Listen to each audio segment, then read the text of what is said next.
ঘুম ভাঙলো কুটু? কুটু ঘুম ভেঙেছে?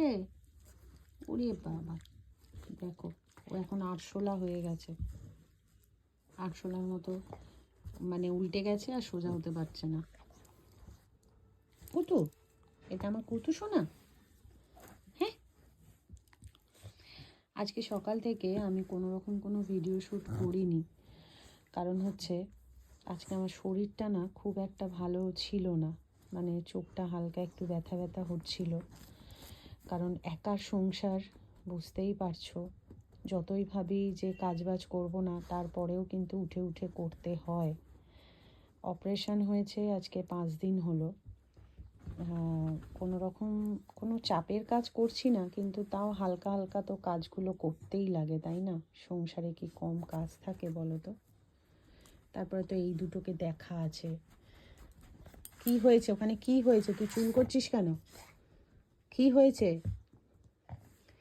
এখন সন্ধ্যের সময় দুজনের আর কি ঘুম ভেঙেছে। যত বলছি বদমাশি করিস না, আসলে ওরাও বোঝে না, ওদেরকেও তো বলে কোনো লাভ নেই না।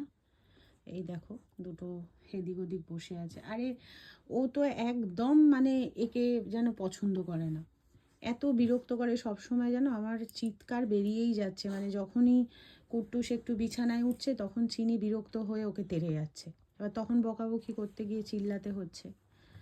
এবার আমারও সবে অপারেশন হয়েছে, একটু আমারও মেনটেন করা উচিত, কিন্তু এই যে দুটো ঘরে থাকলে দেখো এদিকে তাকাচ্ছেই না। বকেছি বলে একটু রাগ রাগ হয়েছে। ভীষণ বদমাশি করে জানো, ওকে একদম মানে কুট্টুসকে বিছানায় উঠতেই দেবে না, এমন করে। কুতু, কুতু তুমি অন্যায় করো না সোনা, অন্যায় করো না বাবা, চুপ করে বসো। তো আজকে আমার একটু চোখে ব্যথা ব্যথা হচ্ছিল বলে আর কি আমি আর কোনো রকম কোনো ভিডিও করতে পারিনি। যাকগে, আগে তো শরীর তারপরে সব, এটা ভেবেই আর কি করছি না। তো একটু সুস্থ হই, তারপর তো আবার টাইম টু টাইম ছাড়তেই পারবো ভিডিও। কুতু, কুতু ও হাতটা নিয়ে এখন খেলতে বসবে। তো ঠিক আছে, চলো আবার পরে কথা বলছি তোমাদের সাথে। টাটা।